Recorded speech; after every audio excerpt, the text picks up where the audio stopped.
ರಾಮಚಂದ್ರ ಪ್ರಭು ಕಿ ಜೈ. ರಾಮ, ಸೀತೆ, ಲಕ್ಷ್ಮಣ, ಆಂಜನೇಯ ಮತ್ತೆ ವಾನರ ಸೇನೆ ಎಲ್ಲರೂ ಅಯೋಧ್ಯೆಗೆ ಬಂದ್ರು. ಕತ್ತಲೆಯಲ್ಲಿ ಮುಳುಗಿದ್ದಂತ ಅಯೋಧ್ಯೆ ನಾಡಿಗೆ ಬೆಳಕಾಗಿ ಬಂದಂತ ಶ್ರೀರಾಮ. ಅದೇ ಖುಷಿಲಿ ಅಯೋಧ್ಯೆದ ಜನಗಳು ದೀಪ ಹಚ್ಚಿ ಸೆಲೆಬ್ರೇಟ್ ಮಾಡಿದ್ರು. ಅದೇ ಹಬ್ಬನ ನಾವು ದೀಪಾವಳಿ ಅಂತ ಕೂಗ್ತೀವಿ. ಈಗ ಅದೇ ಅಯೋಧ್ಯೆಯ ದೀಪಾವಳಿ ದಿನ ನಾವಿದ್ದೀವಿ.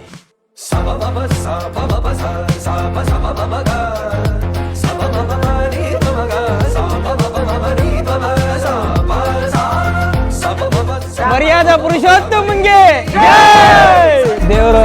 ನೀವಲ್ಲಿ ನೋಡ್ತಾ ಇದ್ದೀರಾ ವಿಶಾಲವಾದಂತಹ ಸರಯೂ ನದಿ. ಆ ನದಿಯ ತಟದಲ್ಲೇ 24 ಲಕ್ಷ ದೀಪಗಳನ್ನ ಹಚ್ತಾ ಇದ್ದಾರೆ.